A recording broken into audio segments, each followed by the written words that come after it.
Bonjour à tous et bienvenue pour le quart d'heure US, la deuxième émission quotidienne de CMC Markets qui débute à 15h45. Je suis Nicolas Chéron, stratégiste pour vous servir et nous sommes aujourd'hui le lundi 12 décembre 2016. Le titre du jour est Une pause s'imposa.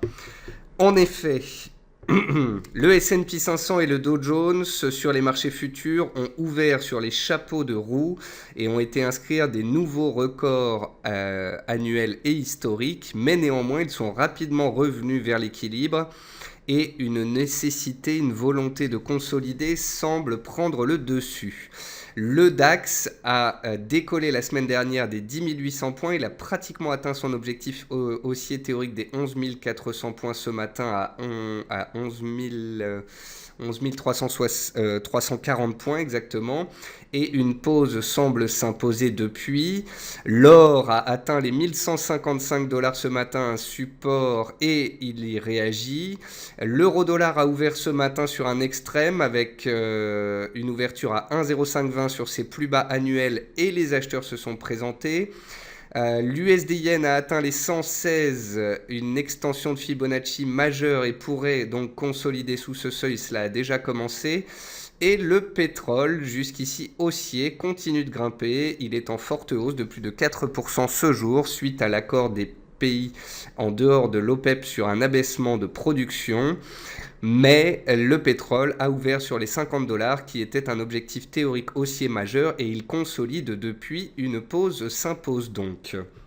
Voilà, donc nous avons eu ces dernières semaines les indices européens et américains haussiers, le pétrole haussier, le dollar haussier, et il semble en ce début de semaine d'importance que l'on assiste à des consolidations, à des prises de bénéfices. La raison en est simple. D'une part, on vient d'enchaîner 5 semaines consécutives de hausse sur le Dow Jones, donc des prises de bénéfices, une stabilisation était tout à fait légitime, voire même nécessaire. Et puis je vous rappelle que mercredi et jeudi, nous avons rendez-vous avec Janet Yellen et Donald Trump, deux des personnages les plus influents de la planète sur les marchés financiers. Nous aurons des chiffres d'importance, les chiffres d'inflation, notamment aux États-Unis, les chiffres de vente au détail. On va avoir la hausse de taux américaine mercredi soir. On fera d'ailleurs un live à ce sujet. Donc voilà, on a des indices des marchés qui sont haussiers, qui sont confiants, mais après un bon nombre de semaines consécutives de hausse sur le dollar, sur le pétrole, sur les indices, en ce début de semaine, après des excès haussiers réalisés ce matin, eh bien les vendeurs semblent prendre la main. Donc voilà, il faut prendre note de cela. La semaine dernière, je vous parlais de situation de surachat sur les indicateurs techniques, d'euphorie. Eh bien, il semble qu'après cette euphorie, une pause prenne donc le relais. Bienvenue à tous donc pour cette émission de l'après-midi. Je salue tous ceux qui viennent de nous rejoindre ainsi que tous ceux qui nous regardent sur YouTube. Un petit avertissement sur les risques avant de commencer cette émission concernant le caractère purement informatif de cette présentation et les CFD. Je vous invite à en prendre note. Vous pouvez, comme dans chaque émission, utiliser les fonctions de chat et de questions-réponses en haut de votre écran pour pouvoir converser avec moi. Dans cette émission, on va voir les derniers mouvements intraday, ce qu'il se passe sur les actions européennes, les statistiques et le chiffre du jour, les actualités aux États-Unis, une figure graphique reconnue par la plateforme de CMC Markets, et bien évidemment, je répondrai à vos éventuelles questions. Alors, en termes de mouvement intraday, le S&P 500 pourrait matérialiser une étoile filante journalière à confirmer. Si vous ne connaissez pas les chandeliers japonais, une étoile filante, qu'est-ce que c'est ? Eh bien, c'est un chandelier qui intervient à la fin d'une tendance haussière et qui invite à la prudence et qui pourrait engendrer une consolidation des cours dans les séances à venir. Pour avoir une étoile filante validée, il faut un cours de clôture pratiquement égal au cours d'ouverture et un excès haussier, c'est ce qu'on a pour l'instant. Donc il faudra voir si ce soir à 23h, eh bien, on clôture donc avec une étoile filante. Et si demain les vendeurs prennent la main dès le début de la séance, cela validerait alors cette étoile filante et son potentiel de consolidation à la baisse. Le DAX perd 1,5% depuis son plus haut du jour à 11 340 points. Donc comprenez que le DAX a enchaîné 5 séances consécutives de hausse la semaine dernière. Il a fait un excès haussier ce matin à proximité des 11 400 points, son objectif haussier théorique majeur que l'on a défini ensemble il y a déjà quelques semaines. Donc voilà, on était monté très haut très vite, on a fait un excès haussier ce matin et depuis les opérateurs ont opté pour des prises de bénéfices. Le VIX reste stable, il est sur ses plus bas annuels à 13,1 points. Ce n'est pas parce que les cours baissent un petit peu que le VIX va s'envoler. Les cours peuvent très bien latéraliser, voire consolider à la baisse sans que la volatilité ne s'envole. La volatilité augmenterait si et seulement s'il y a des accélérations baissières, du stress, voire de la peur sur les marchés. Or, pour l'instant, on va dire qu'on assiste à une normalisation de la hausse et non pas à un regain de peur des opérateurs. Le pétrole WTI consolide après avoir atteint un objectif majeur à 54 $. Souvenez-vous, début novembre, j'écrivais une analyse qui s'appelait point bas majeur sur les pétroles, point d'interrogation. Je vous expliquais à ce moment-là qu'on avait une tendance haussière de fond, un possible accord des pays producteurs de pétrole, des résistances à surveiller qui étaient des objectifs à 48,8, 51,4 et 54 $. Eh bien, figurez-vous qu'on a ouvert pile poil sur mon troisième et dernier objectif. Je passe donc tout à fait attentiste et regardant à court terme. Pour moi, on est allé très haut très vite, on a pris 25% en l'espace d'un mois à peu près. On est arrivé sur une résistance majeure avec un gap haussier, avec une hausse de 5% ce matin dès les premiers échanges. Donc une temporisation, une latéralisation pourrait très bien avoir lieu sur les cours du pétrole. Je préfère être prudent sous les 54 $. Et puis, si on revient vers les supports ou bien que l'on casse violemment à la hausse ces 54 $, on pourra de nouveau parler d'objectifs haussiers et cette fois en direction des 60 $. L'or tente de réagir sur les 1155 $, support testé fin 2014 et début 2015. J'ai rédigé une analyse sur l'or que je vous ai publiée sur Twitter, Facebook ainsi que dans la plateforme de CMC Markets que vous pouvez aller lire sur le site Investir les Échos. Notre partenaire Tradosor a également fait une vidéo de l'or aujourd'hui. Je ne pense pas que ce soit une coïncidence. Je vous invite donc à voir ou à lire ces documents ou vidéos. Et puis sinon, USD-Yen a atteint les plus bas de 2015 en résistance à 116 yens. L'USD-Yen a enchaîné 1500 points de hausse en l'espace de quelques semaines. Il a retracé 61,8% de toute sa baisse depuis 2015. Il est donc sur une zone d'objectif majeur.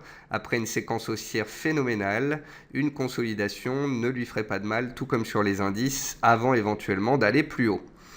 Enfin, le Bund se fait de nouveau des frayeurs sur le seuil clé moyen terme des 160. 160, on a vu que c'était un support clé à moyen terme, garant de la tendance haussière. Attention, si on casse les 160 sur le Bund, c'est que les taux remontent en Europe et même si c'est une bonne chose pour les bancaires et que ça soutient le secteur bancaire, globalement, cela veut dire que ça tangue sur le marché obligataire.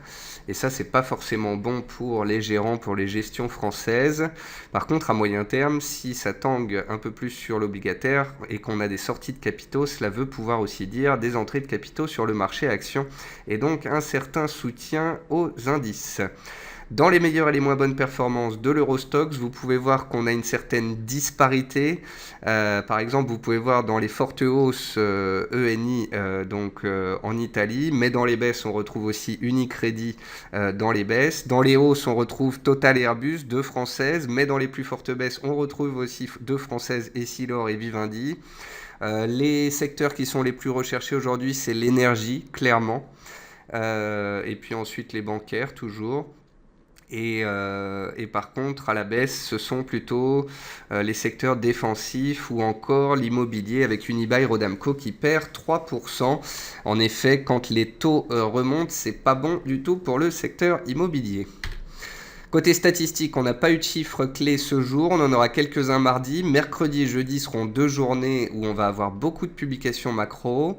Le chiffre du jour, c'est 83%. 83%, c'est le pourcentage de baisse depuis le 1er janvier du titre de la banque italienne la plus ancienne au monde, Monte dei Paschi di Siena, qui est en cours de recapitalisation par des investisseurs privés.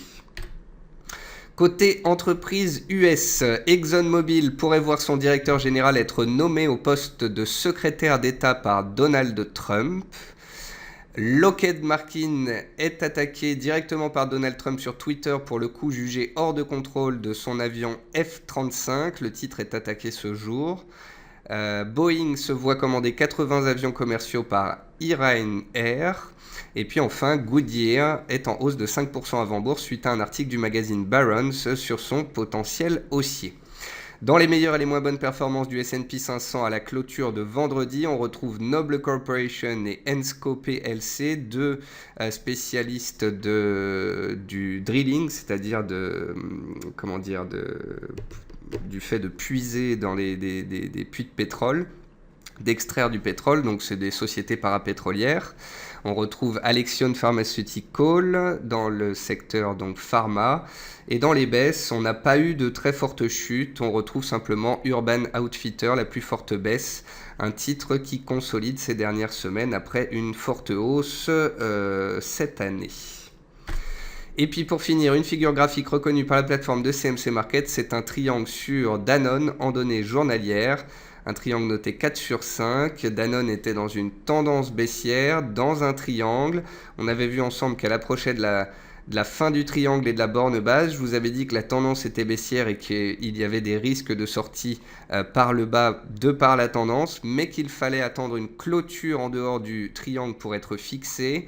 J'insiste donc sur l'importance d'attendre la sortie de la figure, car ici les cours sont sortis à la hausse, ils ont donné un signal de regain d'intérêt des opérateurs et les acheteurs ont pris la main par la suite. Donc quand on a un triangle dans l'outil de détection de figures graphiques de la plateforme de CMC Markets, il convient d'attendre la sortie du triangle pour savoir dans quel sens sera donné le tempo plutôt que d'anticiper la sortie de cette figure. On va passer sur la plateforme de CMC Markets et on commence par les indices comme d'habitude avec ici le S&P 500. Donc vous voyez la tendance haussière mensuelle, hebdomadaire et journalière du S&P 500. Là-dessus, pas de doute, les acheteurs ont égard de la main. La seule chose, c'est qu'on a fait une mèche haute ce matin. On est revenu ensuite à l'équilibre. Pour l'instant, les cours sont à l'équilibre. Si ce soir, on clôturait ainsi et que demain on cassait les plus bas du jour, les 2256 points, on validerait alors une étoile filante, on validerait en fait une étoile du soir puisqu'on aurait un chandelier haussier, une sorte de doji avec une longue mèche puis un chandelier baissier. Donc pour l'instant c'est de l'anticipation, techniquement parlant c'est haussier mais c'est suracheté. Cela nous met donc la puce à l'oreille. On verra si ce soir il y a une étoile filante. On verra si demain cette étoile filante se confirme ou non. Et si tel est le cas, on assisterait à une consolidation des cours cette semaine avant la Fed et Donald Trump mercredi et jeudi. Tant qu'on tient au-dessus des plus bas du jour les 2256 points, les acheteurs gardent quand même majoritairement la main et l'option baissière n'est pas obligatoire. C'est la même chose sur l'US 30, le Dow Jones. Le Dow Jones est toujours en train de fluctuer en dehors de ces bandes de Bollinger journalières, ce qui démontre une certaine puissance du mouvement en cours. On a fait une petite mèche ce matin, on est revenu à l'équilibre. Pour l'instant, les acheteurs gardent la main. Donc, on peut aussi faire une pause en se stabilisant dans la hausse. Vous voyez ? Souvenez-vous, ici, fin novembre, on s'est stabilisé pendant une semaine tout en grimpant petit à petit. Donc quand je dis qu'une pause s'impose, ça ne veut pas forcément dire qu'on va chuter de 300 points, mais ça veut au moins dire que la hausse pourrait être plus complexe et une respiration, une stabilisation pourrait prendre forme. Le RSI pointe à 89 sur le Dow Jones. Il faut retourner plusieurs années en arrière, 5 ans, pour retrouver un niveau de surachat aussi puissant que celui-ci. Alors qu'est-ce que veut dire un niveau de surachat très élevé ? Eh bien ça veut dire certes qu'on est suracheté et qu'on pourrait consolider, mais ça veut aussi et surtout dire que le mouvement en cours est extrêmement puissant. Ensuite, on regarde les indices européens. Donc les indices européens, voici le DAX. Le DAX est allé un peu haut, un peu vite à la hausse ce matin. Il a perdu 200 points par la suite. Il se stabilise. Il est en petite baisse, moins 0,20. Donc voilà, c'est une pause qui s'impose dans le sens d'une tendance haussière. On ne parle pas de retournement, on ne parle pas de signal baissier. On parle juste de consolidation de la hausse récente. Et sur le CAC 40, pour l'instant, tout va bien. On fait des plus hauts de plus en plus haut, des plus bas de plus en plus haut. On se stabilise à court terme. Les 4740 font support et la résistance se situe désormais à 4840 points. Quant au VIX, le Volatility Index, il est sur ses plus bas. Des plus bas depuis plusieurs mois, c'est même des plus bas annuels, non loin de plus bas de 10 ans. La volatilité est complètement écrasée, les tendances sont haussières et l'appétit pour le risque demeure sur les indices. Ensuite, on va passer rapidement sur les actions américaines. Si vous avez certains titres que vous souhaitez que je regarde, je le ferai. Sinon, on passera plutôt sur les matières premières et sur les devises. Sur les actions Advanced Micro Device dont on a déjà parlé la semaine dernière, qui est dans un mouvement haussier mensuel et hebdomadaire dantesque, continue de bien tenir. On a vu la semaine dernière que le titre travaillait une zone de résistance mensuelle. C'était une résistance qui datait de 2003-2004. J'avais dit attention, on vient de grimper, là on vient de passer de 2 $ à 10 $. On arrive sous résistance, donc prudence, voyons si elle passe. Et vous voyez que jeudi dernier, les cours se sont accrochés, vendredi aussi. Et aujourd'hui, un broker a revu à la hausse sa notation sur Advanced Micro Device avec un objectif de 15 $, c'est-à-dire de 50% par rapport au cours actuel. Et donc, ça permet à Advanced Micro Device de passer sa résistance qui fera désormais support. Donc tant qu'on est au-dessus du seuil psychologique des 10 $, les acheteurs gardent la main. Seul un retour sous ce seuil psychologique inviterait à plus de prudence. Dans les hausses, on retrouve aussi US Silica Holdings. C'est un titre qu'on m'avait demandé de regarder la semaine dernière.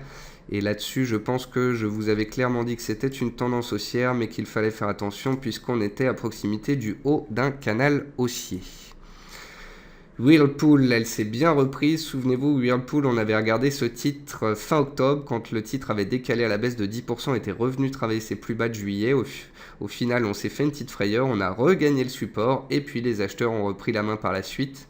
Toujours cette importance de regarder les niveaux en données hebdomadaires. Vous voyez, en données hebdomadaires, on a travaillé la zone, et puis on est reparti de plus belle. Johnson & Johnson, c'est un rebond technique dans une tendance baissière, ça ne m'intéresse pas plus que ça. First Solar, elle continue de reprendre des couleurs, c'est intéressant de voir qu'à court terme, la tendance haussière semble vouloir reprendre ses droits. Après, on a parlé la semaine dernière aussi de Mattel qui avait tenu le bas de son range de moyen terme, pour l'instant ça tient bien. Et dans les baisses, on retrouve GoPro, toujours sous pression dans son biseau descendant. Seule une sortie par le haut de cette figure changerait la donne. En attendant, la tendance reste baissière. Cameco, c'est un titre qu'on avait vu en tendance baissière de moyen terme et il touchait sa zone de résistance. Et vous voyez que on consolide sous cette zone de résistance qu'on avait trouvée ensemble la semaine dernière. Ford travaille son oblique de résistance de long terme, ou du moins on n'est pas loin. Donc attention, c'est là que ça se passe. Si les cours de Ford passent cette résistance, on pourrait avoir un décalage vers 14 $ et le début d'une tendance haussière. Mais attention, on est sous résistance. Si ça ne passe pas ici, les vendeurs pourraient reprendre la main.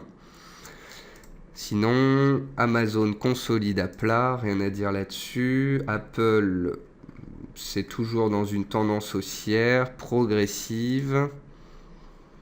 US Steel Corporation, on est toujours dans une tendance haussière, mais ça consolide. Attention si on venait à casser la tendance en place. Donc voilà pour les actions américaines qu'on a l'habitude de regarder. Alors attendez, je vais répondre tout de suite aux deux autres questions qui restent sur les actions américaines. LL me demande de regarder General Electric, donc on va regarder ça tout de suite. Alors General Electric, hop. General Electric, elle est là. Alors General Electric, c'est une tendance haussière de long terme de 2009 à 2016, tendance long terme haussière. En données hebdomadaires, depuis le début de l'année 2016, c'est une sorte de grand range. Voilà, entre 28 et 33. Donc on a tenu les 28 dollars et on se dirige vers les plus hauts de 2016, vers les 33 dollars. Si on échoue sous ce seuil, on resterait dans un range et on consolidera la place. Si on passe les 33 dollars, on donne un signal haussier supplémentaire, auquel cas la tendance long terme pourrait reprendre ses droits. Donc pour l'instant, c'est aussi en données mensuelles, hebdomadaires, journalières. Vous avez une MM20 ici qui accompagne la hausse qui passe par les plus bas. Tant qu'on fait des plus hauts de plus en plus haut, des plus bas de plus en plus haut, la tendance est haussière, on peut continuer de grimper. Et ce, jusque nouvel ordre. Et enfin, Twitter, me demande-t-on. Twitter.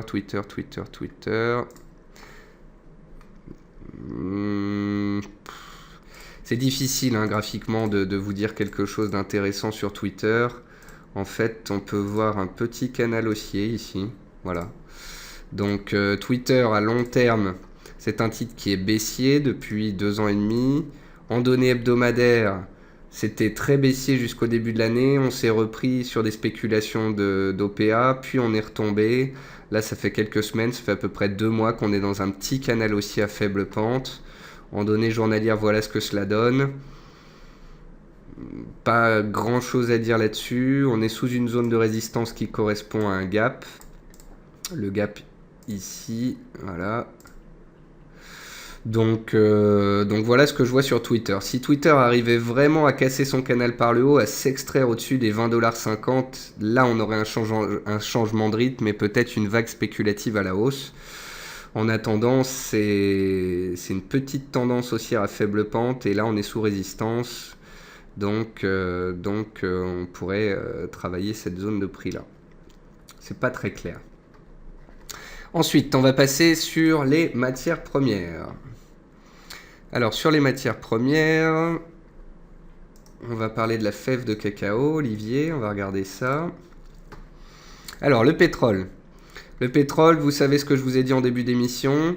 Moi, j'ai rédigé une analyse quand on était ici. J'ai dit qu'il y avait des objectifs à 48, 51,4 et 54. On a atteint le premier, le deuxième, le troisième. Mais 3 objectifs aussi ayant été atteints, les cours ayant pris 25% en l'espace d'un mois, je deviens complètement neutre sous cette résistance et ne suis absolument pas étonné par la consolidation, les prises de bénéfices que prennent les opérateurs depuis le début de la séance. Concernant l'huile de soja, on est toujours dans une tendance haussière de moyen terme, mais vous voyez que l'huile de soja a tendance à faire 2 pas en avant, 1 pas en arrière, 2 pas en avant, 1 pas en arrière, 2 pas en avant. Là, on est peut-être en train de faire le pas en arrière avant la suite.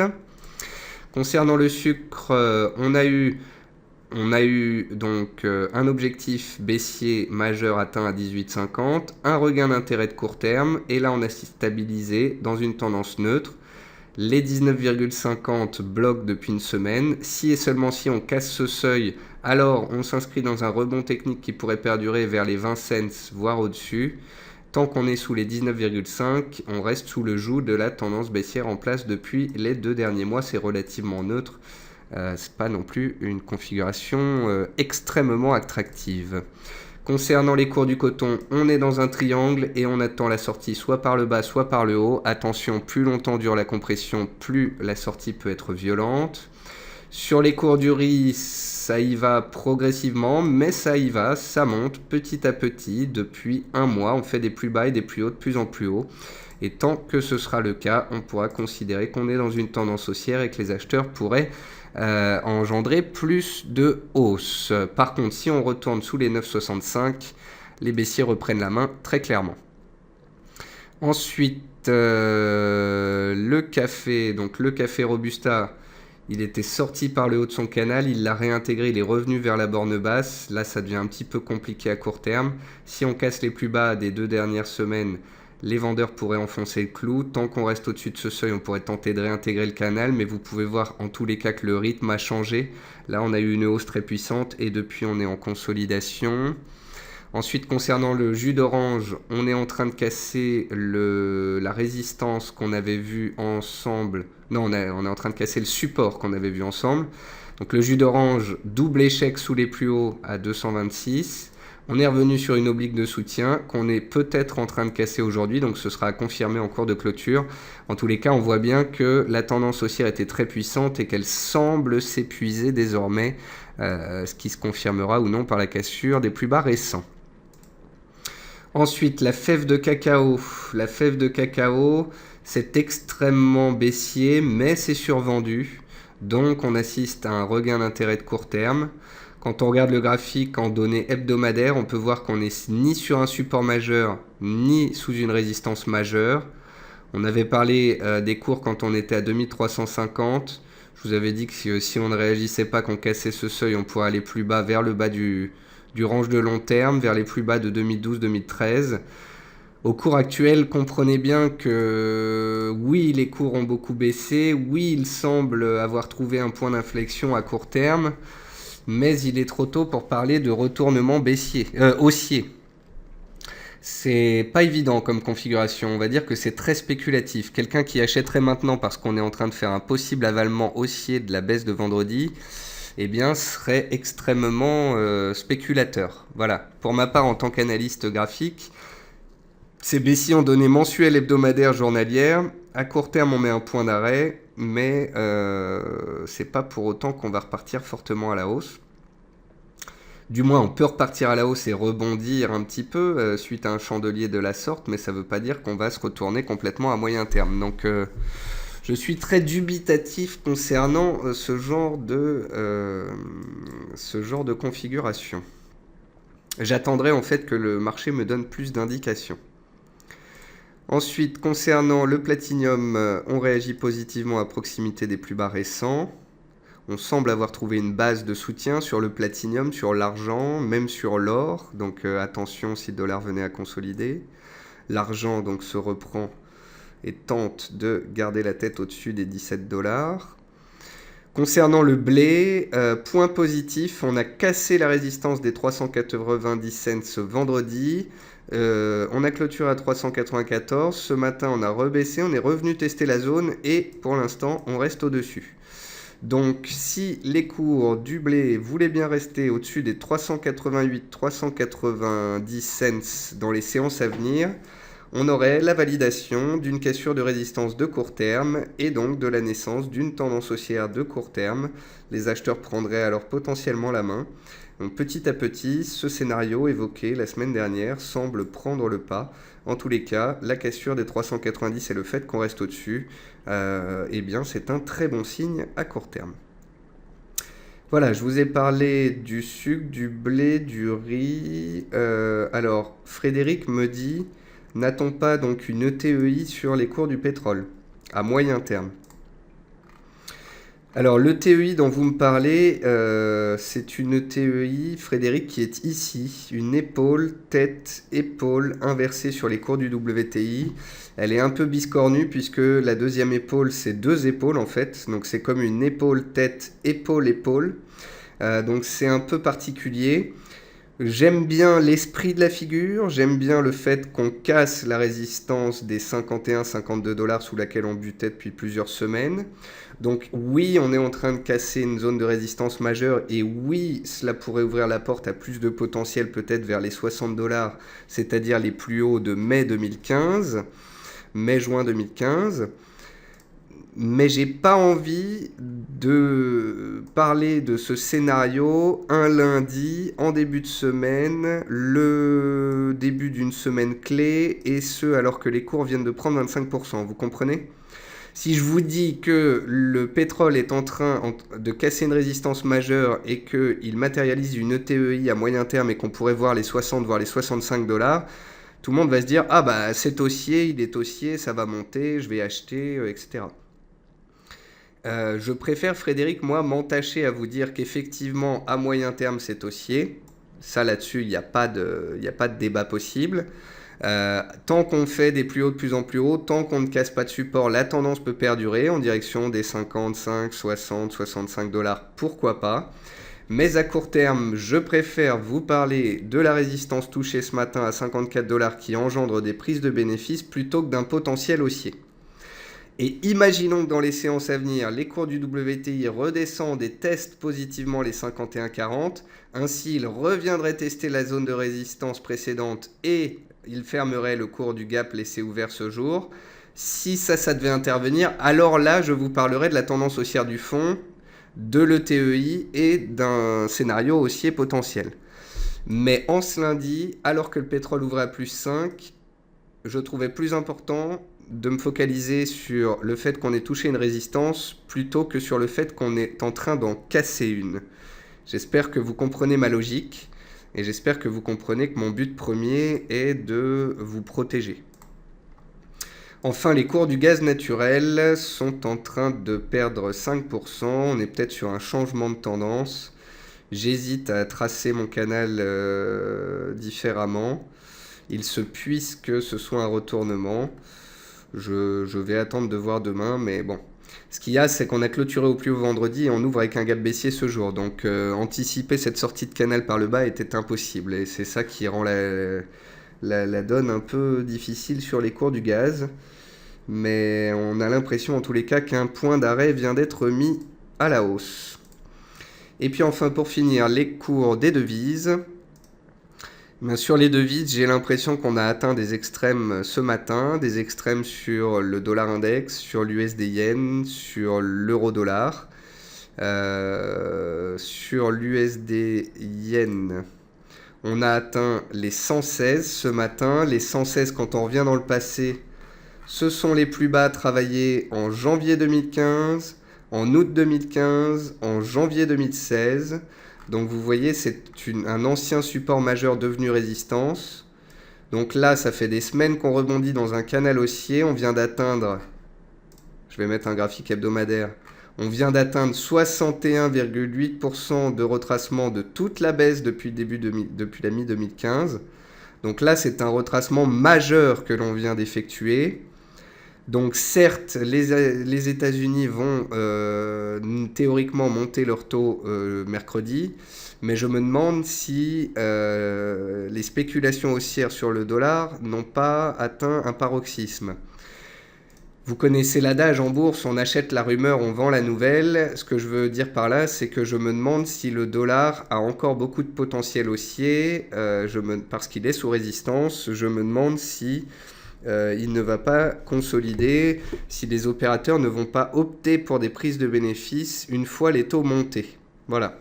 Donc je préfère prévenir et je suis en train d'écrire un petit papier pour dire que la hausse n'est pas certaine sur cette paire et qu'en cas de sortie par le bas du canal haussier, il faudrait se méfier pour la suite. Ce n'est pas parce que les États-Unis vont théoriquement monter leur taux que le dollar, lui, va forcément monter. Et ce qui renforce mon avis sur la question, c'est le fait que l'euro-dollar a ouvert sur un extrême baissier et remonte depuis le début de la semaine, enfin le début de la séance et donc de la semaine. Donc voilà, j'ai l'impression que sur l'euro-dollar, on est sur un extrême, sur l'USD yen, on est sur un extrême, sur le dollar index, on est solide et on tient à proximité des plus hauts, mais on est sur des plus hauts de 3 mois, donc on est sur un extrême. Donc si vous voulez, j'attends de voir mercredi si le dollar monte avec une hausse de taux des États-Unis.